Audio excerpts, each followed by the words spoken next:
This is a basic department store foundation. I'm gonna put a little bit of this on a sponge. You've already wasted some makeup because it soaks into the sponge. This is a face that has some lines and wrinkles in it, and I'm gonna blend this foundation the way I normally would on one of my clients. And I want you to see what happens with a liquid foundation sometimes. Look, right there, you can see that there's wrinkles. And a lot of times with liquid foundations, it tends to set within the lines and the wrinkles of the face, and it gives that look.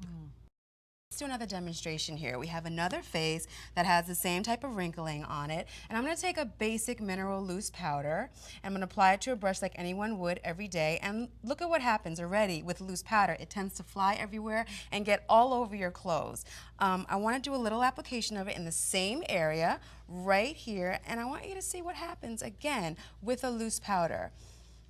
Look at that. You can see the wrinkles. Loose powder tends to sit within the lines of the face and give that effect. And eventually it gets dry and flaky. I mean, at first it goes on okay. Right. But it only lasts a few hours. It's not meant to last all day because it eventually dries up. Right? Exactly. And when you do touch up, it gets heavier and heavier throughout the day. So now let's talk about Luminous Air. I want to show you airbrushing, and I really want you to see the differences between how airbrush makeup looks on a face as opposed to mineral powders and liquid foundations.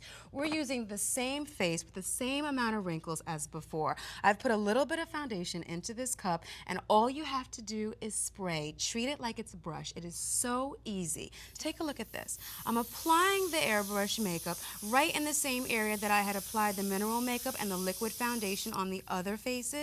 And look at how smooth and beautiful that is. You don't see any wrinkling whatsoever. And if I need to add a little bit more coverage, all you do is spray right over the same area, and you can put as much coverage as you like. And the beautiful thing about airbrushing is that it stays on all day long. You have a nice, smooth, satiny finish to your face. That looks unbelievable.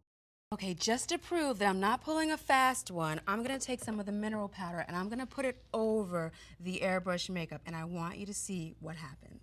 You can already see as I'm blending it, the wrinkles are back where they were not before. There are the wrinkles that we couldn't see with Luminous Air.